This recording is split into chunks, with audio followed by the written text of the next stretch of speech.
Welcome, everybody. Welcome back to Tell Me About It. So, today's episode is hopefully a very helpful one to a lot of people. I've been thinking about it and I've been getting a lot of questions regarding insurance. So, that's what we're going to be talking about today. I've been getting a lot of friends and strangers online asking me some questions about insurance, the ins and outs of how it works. And that's typically when people talk to me about having a private practice. That's usually one of the first things that they ask me about. Do I accept insurance? Wow, how do you do that? I don't think I could accept insurance. That's too much work. But I can honestly say that I do not regret accepting insurance. Now, that does come with some caveats. So let's get into some of the pros and cons of insurance. So let's start off with the goods, the pros. So with insurance, you get a steady flow of clients. You will become credentialed with an insurance provider and they will put you on their register or their roster of providers. So anytime a client calls them to inquire about providers that do XYZ, they will refer to you based on location and specialty. So having a consistent inflow of clients is very, very important. As a private practice, you need to have essentially a rotating door of clients. I'm not saying that you want clients to come in and out very quickly. No, but when a client graduates, you want to have another client who's ready and available to take that open slot. So there's not that much of a loss when it comes to income. So you get more clients, more consistent client turnaround time. And I think one that people don't really think about, they kind of just think about the benefits that come to them, but there's a big benefit to insurance for the client side. They get access to care that may otherwise not be available to them because it's just not within their budget. Thinking about pediatrics, some kids with disabilities need therapy for quite some time, if not their entire lifetime. So to pay out of pocket once a week, sometimes twice a week for services gets very costly. So having access to more affordable care is very beneficial to the clients as well. Now, that's more or less the main pros. I'm sure other people could think of some pros, but those are the main pros that I take into account. The cons are a little bit longer, but I don't think they should deter you from potentially starting to accept insurance. Now, first con is credentialing. Credentialing essentially means that you are going to start working with an insurance provider. Now, it's very similar to kind of applying for a job.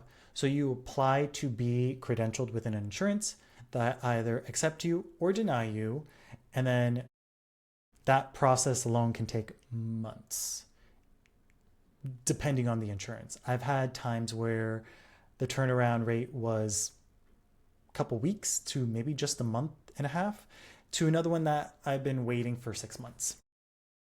So it varies greatly from insurance to insurance, and sometimes just the time that you're going. I started the credentialing process for one insurance. For one reason or another, I didn't follow through with being credentialed. And then I decided, okay, I'm going to re-credential with them. And now I can't. They're just making it so much harder, or they're just giving me the runaround. So it's very inconsistent in that sense. So it can be difficult just to start working with your insurance provider. Now, the other con is money. Reimbursement rates are much lower. I wouldn't say that they are very, very detrimentally low, unless you're in Medicaid. Medicaid is a whole nother beast. Right now, we are just kind of looking at things through the lens of commercial insurance. So commercial insurance are the ones that are typically provided by your boss, your job. Those are the things that are on the insurance market. In my state of New Jersey, some of the big ones are United Healthcare, Aetna, Horizon Blue Cross Blue Shield. There are a couple more, but those are like the main ones. Oh, and Cigna. So those are commercial insurances. The reimbursement rates vary from insurance to insurance, But it does hurt sometimes because maybe your out-of-pocket rate is $100 for a session. Very round number. Instead of $100, insurance is going to instead pay you maybe $70. And when you're owning your own practice, especially when you have overhead, an office, other providers, billers, any amount of money makes a really big difference. So that's another con. Eligibility and benefits is another one. So just because you are credentialed with a client's insurance does not mean that they are covered for your service. What I mean by that is just because I am a credentialed provider for Aetna and I have a client who is under Aetna does not mean they are eligible for speech language therapy. Sometimes it's a matter of diagnosis. What are they diagnosed with? Does that mean that they are covered for services? Sometimes it's specific to their plan. Now, this is where the con kind of takes a turn or kind of keeps going because you can easily check online for their eligibility and benefits. It may say that they are covered for services, but it doesn't give you specifics. It kind of just gives you a general, yeah, for me, I'm a speech language pathologist. Yeah, they're covered for speech therapy. Okay, great. But then once you start services, things may change. So for me to kind of get the best possible outcome or avoid as many issues as possible, I call insurance ahead of time, give them the client's information, give them the diagnosis, and give them the service codes to double check their eligibility and benefits. More often than that, that'll give me all the information I need. That will let me know if services are covered, what type of copay they would have, if they have a copay, so on and so forth. And then I can relay that information to the client. So there's no surprise. Now there's another caveat to this. Insurances will give you incorrect information sometimes. And you can call insurance for the same client, same service code, same everything, and you may get a different answer. I've had several instances where I will call insurance to check for a client's eligibility and benefits before we start services. I will get the okay, their copay is $20, and then we go through services and it turns out they are not covered. That is an extreme case. Some less extreme cases could be services are covered, they have a copay of $20, we start services, actually their copay is $40. Sometimes it's the reverse. You're told their copay is $30, actually their copay is $15. Sometimes with insurances, you're not going to know the true information until you start services, which I hate. I wish I can just know exactly what's happening before services start. That way there's no surprises. Because that's happened so often to me, I started telling clients ahead of time, we will check your eligibility and benefits. However, it is not a guarantee that these are the numbers, that services are covered. We are at the mercy of the information that insurance is providing us. I kind of flip it and say, hey, insurance told us this. We're going by what insurance told us. If there's a problem, go to them. Now, the other downside is even if they lie to us or give us the incorrect information, complaining isn't going to do anything. At the end of the day, either the provider takes the hit or the client takes the hit if it's a negative situation. So that's a pretty big con in my opinion. But it hasn't stopped me from providing services. And I think because I offer that to clients where we check for their eligibility and benefits prior to services starting, they are more likely to continue with services with me, even if things take a turn for the worse where they may have to pay a little bit more out of pocket or pay completely out of pocket. Now, another little thing I need to mention is that when you are credentialed with an insurance and a client has to cover the complete service charge, you cannot charge them your out-of-pocket rate. You have to charge them what you agreed to get paid by insurance. So if my out-of-pocket rate is $100 for someone who's not in an insurance that I accept, that's what I charge them. If I have a client who is credentialed with who's under an insurance that I'm credentialed with, but insurance is saying the client is responsible for the full rate until they meet a deductible, then I can't charge them $100. I have to charge them $70, which is what I expect to get paid by insurance. So that's another thing. There's some things that you kind of just learn as you go, and there's a lot of online forums and groups that discuss some of these things. So never feel like there's no information out there. And the other big tip I want to share with everyone, I guess we'll start going into some tips when it comes to insurance, is that do not start with insurance that pays you the most. This was something that I realized early on, and I am so grateful that I kind of was smart in this sense. I decided to look up online what insurance in my state had the best customer service.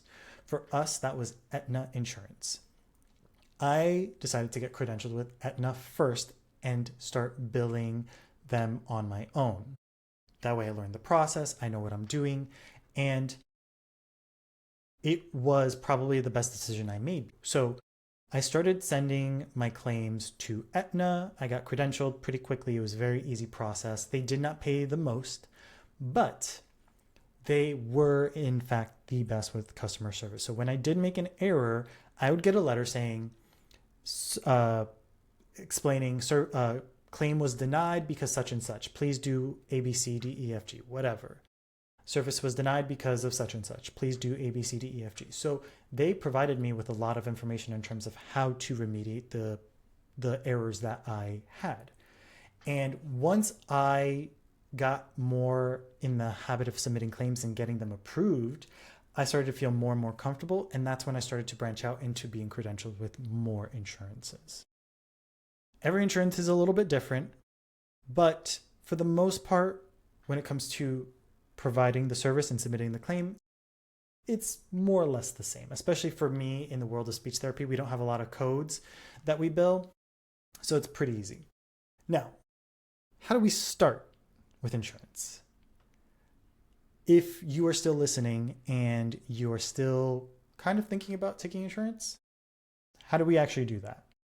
It's not as bad as you think. It's not as difficult. There is a couple of steps and some things you need to do, but it's really not too bad. So first of all, before you could even work with insurance, you're going to need an NPI number. That stands for National Provider Identification Number. That's kind of like a code that just shows the country that you are this type of provider. They can search up this number and you come up. It just identifies you as a provider. There's an NPI 1 and then there's an NPI 2. This was something that I learned as I was going. Your NPI 1 is for you, the provider. NPI 2 is for the facility. So I have both of them. I have an NPI 1, which identifies me, Christopher Donoso, speech language pathologist. My NPI 2 identifies my practice, CD Speech Therapy. So if I have someone who's working under me, they will be under my NPI 2, and they will need their own NPI 1. So that's something to know. You will want your own NPI along with an NPI 2. If you want to hire other providers in the future, then you want your insurance to be credentialed with your NPI 2. But you could also credential with your NPI 1. Okay, so those are some things to keep in mind. Then you will also need to make a profile on CAQH. That is kind of like the Indeed of providers for insurance is the best way I could describe it. So essentially it's a profile where you share your information, where you provide services, how your services are accessed, a lot of information. And from there, insurances can look you up and just get all the information right then and there. Unfortunately, very much like submitting an application for a job, when you try to get credentialed with an insurance, you still have to provide all that information, and then you still have all that information in CAQH. The good thing is it's kind of a one and done deal. You kind of just go in every couple months and make sure the information is still correct. You'll get a couple emails saying, hey, double check your information that it's up to date. You go in, some things will be up to date, some things won't. Fix it. Awesome. Done. It's not too bad. The first time it's a little overwhelming, but once everything's set, it's small changes here and there. So once you have your MPI-2 and your CAQH profile set, the last thing you will pretty much need is malpractice insurance, or just overall insurance as a provider. You will need that for your profile, and your insurances won't typically ask for it now that I think about it, but it is something that needs to be up to date within your CAQH profile, so insurances will look at that. All right. So you have everything set. You have your profile, you have your MPI number, you have your liability insurance, you are set. Now what do? You can go into the particular insurance's website and see if they have a form that you can submit, or you can call them directly and sometimes they will email you the form. It changes from insurance to insurance. More and more I'm seeing that they are doing just online forms that you fill out and submit. This is where things get trickier, because once you submit the form, and all the forms are different. For me, when I started Aetna insurance, submitting that credentialing form was very easy. I finished it pretty, like I'd say maybe 30 minutes. And within a month and a half, I was about to start signing. I was about ready to sign the paper to be credentialed for Aetna. However, the other insurance, Horizon Blue Cross Blue Shield, I was having issues. They were only doing it online. There was running into errors. I kept calling. They couldn't fix it. So then eventually I had to hire someone to do it for me. So it varies from insurance to insurance. Once the form is submitted and processing, you kind of are just at the mercy of insurance. Aetna was very quick with me, where I became credentialed with them within a month and a half. Horizon Blue Cross Blue Shield took me about maybe 3 months. And now I'm trying to be credentialed with Cigna, and it's taking almost 6 months. So there's a very big range, and you really never know what you're going to get. And what I've now learning as I'm going through this process of being credentialed with Cigna that's taking me so long is that sometimes I'm like, would it be better if I kind of just restart the process? And then they tell me, well, if you restart the process, then you may wait just as long again. So it's like, do I stay in this purgatory state, or do I just start again and maybe risk going through the exact same timeline, or maybe go faster? I don't know. I'm still in the purgatory state. So we will see how that goes. All right. Let's say you did the thing, you have your MPI number, your CAQH profile, your liability insurance, you sign that contract, you are now credentialed with insurance. You need to make sure you look at that fee schedule. What is a fee schedule? Fee schedule is essentially going to tell you what you are going to be paid. It has a list of codes, and it has the pay associated with that code. I am very fortunate, I guess, as a speech therapist, that we have very few codes that we use. The number one code at this time is 92507. So I get that fee schedule. I look for 92507. I see the pay that is associated with it, because when I submit a claim, that is the code that I'm going to use. Okay? We have our fee schedule. We're okay with it. We sign that contract. We are credentialed. We have a client. Woohoo! Now, here's what I do. We have a client that reaches out. We ask for their insurance information. We get everything. We get their name. We get their date of birth. We get their address.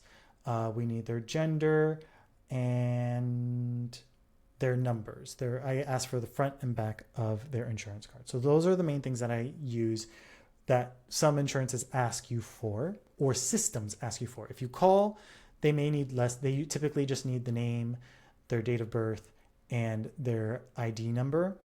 Online systems need all that information that I just mentioned. So we get a client, I have their information, I call their insurance to check their eligibility and benefits. They are covered by insurance with maybe a copay. So that means they are in charge of, let's say, $20 each session, and then insurance will cover the rest. We're going to stick with that $70 reimbursement rate. So that means when I have a client, they will pay me $20, and then insurance will then provide me the rest, which is then $50. All right. So when I submit that claim, that is what I am expecting back.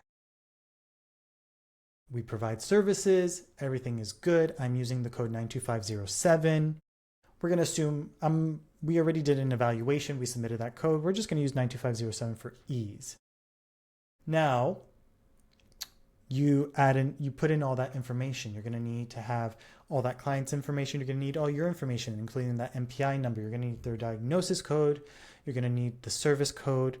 You're going to need to tell them how much you typically charge. So you would charge $100. You write that in, understanding that you will only get paid $50. That is important because when taxes come, you need to have an idea of your losses. So my loss for that session is $30. All right, math. Let's go a quick review. My out-of-pocket rate is $100 for a session. My fee schedule is only going to give me $70. 100 minus 70, I have a $30 loss. Okay?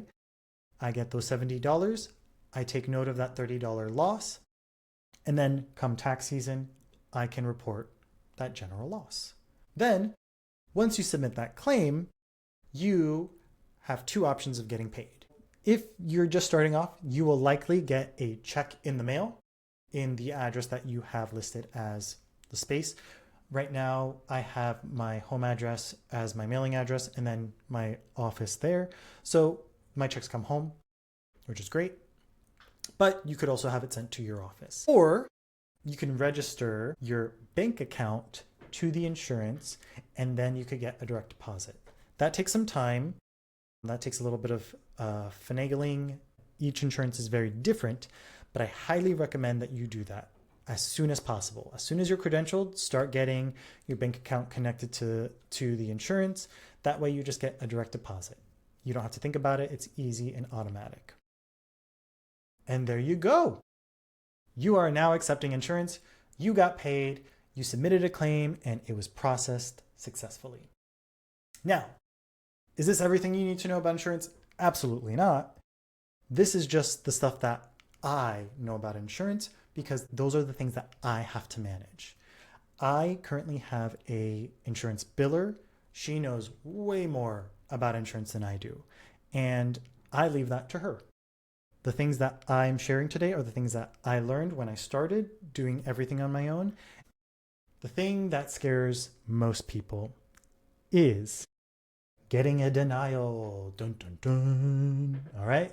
So you saw a client, you provided the service, you submitted the claim, you get a letter in the mail saying denied.